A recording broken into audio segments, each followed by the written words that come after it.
যে যেখান থেকে দেখছেন সবাইকে জানাচ্ছি আন্তরিক অভিনন্দন। আমি জাহাঙ্গীর আলম।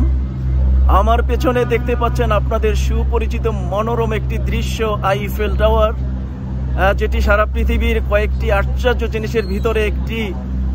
হাজার হাজার মন লোহা দিয়ে তৈরি করা হয়েছে এই আইফেল টাওয়ার। যেই টাওয়ারটি আপনারা যারা দেখছেন তারা আমার থেকে ভালো জানেন, ভালো চিনেন।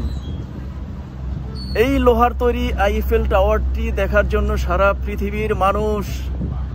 পৃথিবীর মানুষের চোখের দৃষ্টির আকর্ষণ হচ্ছে এই আইফেল টাওয়ার। আসলে কাছ থেকে যারা এই আইফেল টাওয়ার এসে দেখেছেন তারাই জানেন যে কাছ থেকে আইফেল টাওয়ার দেখার অনুভূতি কতটা মজার। আমি অনেকবার দেখেছি, যতবার আসি ততবার আসতে মনে চায়, যতবার দেখি ততবার দেখতে মনে চায়। আপনারা যারা দেখেছেন তারা জানেন এর অনুভূতি কতটা মধুর, এবং যারা এখনো দেখেননি চলে আসুন আইফেল টাওয়ার দেখতে। আইফেল টাওয়ার দেখার মজা আসলে কাছ থেকে না দেখলে বোঝা যাবে না। কাছ থেকে যখন আপনারা দেখবেন অবশ্যই আপনাদের ভালো লাগবে, আপনাদের অনেক অনেক ভালো লাগবে। দেখার জন্য সবাইকে অনেক ধন্যবাদ জানাচ্ছি।